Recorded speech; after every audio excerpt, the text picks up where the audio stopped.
Hello everyone. I would like to talk about today the importance of realizing what collective allowance means. And so the title of this section would be Collective Allowances. And so you see that throughout your life you're really functioning as an individual, but there come certain moments where you begin to see that the nature of your being has greater values and deeper meaning when you begin looking at things with an integrative and unified view. And so you begin seeing a sense of omnipresence because your mind is allowing everything to integrate.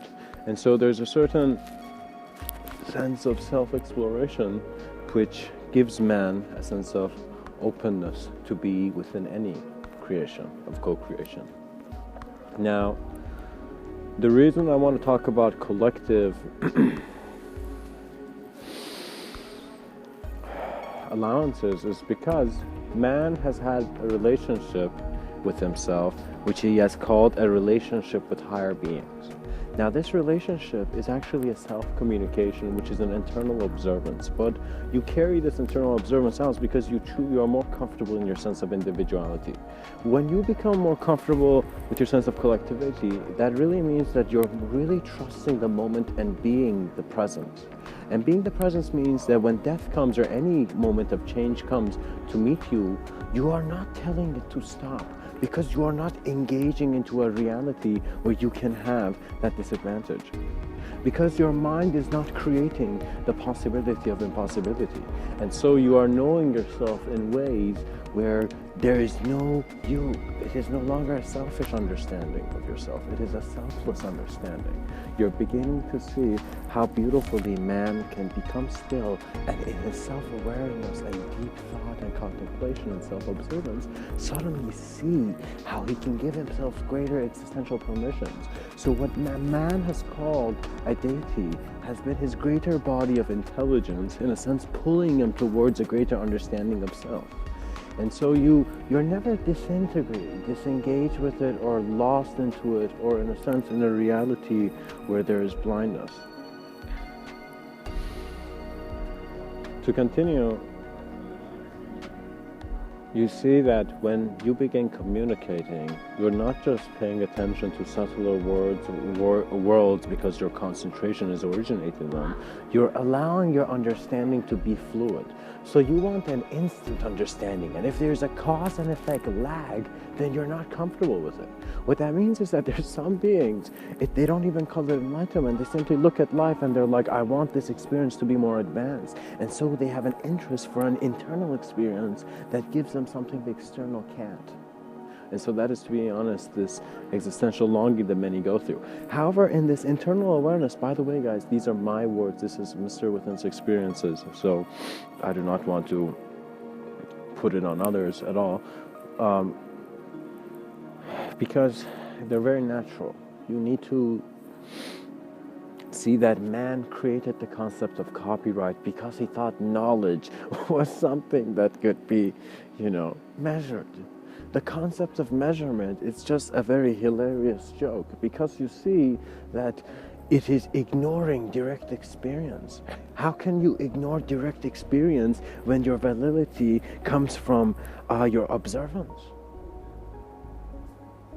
Because even though our scientific methods are looking and experimenting with physical reality, they are forgetting the most beginning thing that man needs to observe before he's thrown into the unknown realms of philosophy and even what philosophy cannot capture. And that is actually when you see that when you observe your physical eyes, you are an greater intelligence observing an objectified aspect of self. So regardless of how external we consider ourselves, it is always a burst of internal experience. And so in this burst of internal experience, there are moments of self-awareness to how reality is present that you see you are becoming the greater allowance of the deity. It is even in your subconscious that it occurs. What that means is that after a level of sensitivity, care, and compassion, these virtuous acts suddenly amplifies you and in a sense clears your body, A lot of problems and crime is coming from a lack of clarity of where the being is present. Because if you really see existentially what is present, you see that you do not want to hold a knife. You do not want to hold weapons. You want to live in a world where man has a greater understanding and is so unified and harmonious that he can co-create realms. What that means is that we want to be a species, we want to be human beings on this plane that are so aware of it existentially that we no longer see a value to fight, because we are that omnipresent experience which knows where it is. You see, the realm of the abstract is only there to teach you some things about a sense of who you are when you enter that abstraction. Because that sense of abstraction then dissolves who you are. So the ego breaks once you get those certain moments in life when thoughts can't really define. And so it is the intensity intensity of the spectrum of duality which you consider that really suggests what is happening.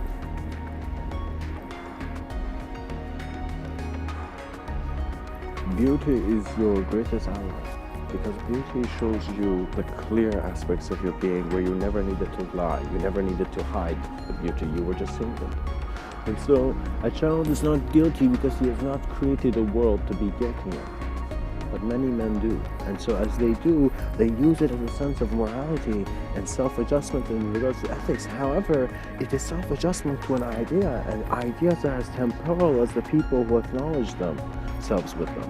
What that means is that on some level, I am calling myself a mean, Mr.Within. You know, these are symbols which I am saying for my consciousness. But I also want to say that as a person who is very, let's say, who is interested in spirituality or really wants to see the core and true elements of that word, needs to see that spirituality is a direct experience with life. That's simply it. But it is one in the present moment. So if this experience is spiritual, in other words, if you believe you will have a sense of soul, in quotations, beyond your physical body, that's fine, but you must also understand that it is also one that is beyond mental bodies as well. So you are beyond your ideas. So what that means is that you cannot acknowledge yourself inferior when you know your greatness. You cannot. When you remember who you are, you see that your whole life you have been an actor, but now you have become the greatest action for the actors aware of the act. And so there you are no longer an actor. Authenticity really means look closely at life, look at what interests you and inspires you, and run into that unknown aspect which will give you the greater sense of growth. That's simply it. And you know, you don't think about strategy. Trust life and always adjust. That's simply it. You see, there are many people, for example, Genghis Khan has this quote where he simply implies in the quote that he is the wrath because man has sinned. Now, how you approach this whole thing is really simply that you see that man is a being who is choosing what he's looking at because he's looking at it. And so when there's a subtle level of decision, you see that man has an ability to dissolve to a spectrum and also to all the probabilities of a spectrum. So what that means is, if you tell me, for example, the relationship of you can only do backflips, you can take that concept and by simply looking at the various spectrums of the planes of where that concept was considered, create an abstract world. In other words, once chaos becomes your friend, you will see that you are really getting to know who you are, because it is a very existential friendship. It is one that you see that aspects of your being are so great because they're unknown. Simply that. In other words, the trees' roots are hidden, but it does not mean they are not there. In other words, you have senses of knowing, which you can call whatever you want to call in the self-reflected dimension of reality, but whatever it is that it is your knowing that gives you your transcendent quality, where you can recognize yourself as consciousness and not the bodies, which become the objects of observance. We don't want a world where illusion becomes simply what we're looking at. Many people are in the illusion because you are creating an illusion. What that means is that if you come to your house and it's really your house, right? But you're suddenly like, this is not my house, man. This is not my house. You're freaking out. You are creating that illusion. But for you, it's a real experience. So man must always have an acknowledgement that there are many dimensions and aspects and layers to how he's acknowledging it. So what that means is, if we are considering human psychology linear, we have to give it vast dimensions of unknown factors. Because if you do not, then you're limiting the intelligence of reality. And why do we want to limit the intelligence of reality? You know?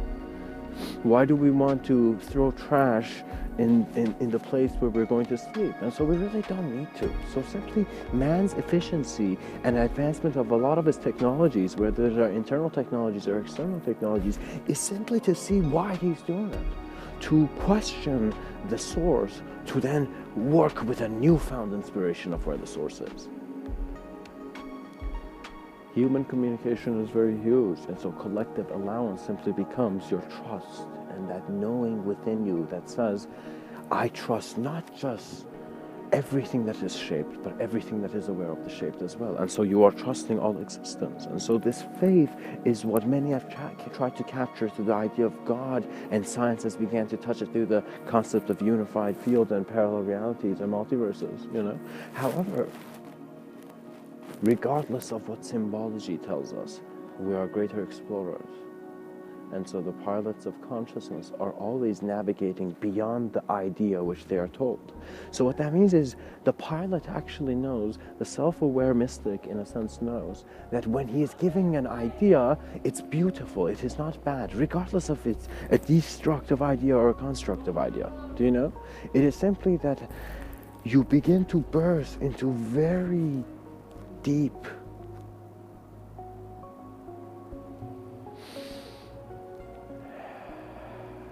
views of reality. In other words, if you thought you were just the dot, you have become the line, and so the line has led to the plane, and so the plane has led to what is observant of anything that it can be conceived or captured. And so you will see that reality is one that is always leading you to greater understanding of your individuality, because you are within your collective embrace.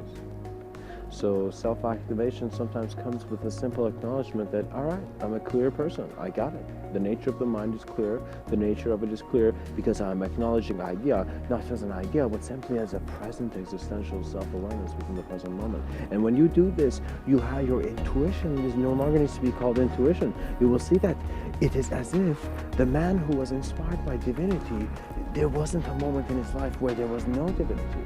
You know, the minute you see that you are part and present within the reality which you are, in a sense,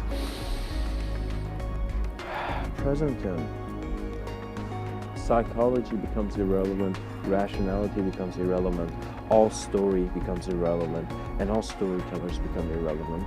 And so, in a complete silent and still moment of acknowledging every movement that has created form and forms of language, see yourself before your name to then see yourself beyond it. And so collective allowances will simply be your own initiations into greater understandings of how you are present within this reality and all the realities that are, in a sense, weaved by the same string. Much blessings and namaste.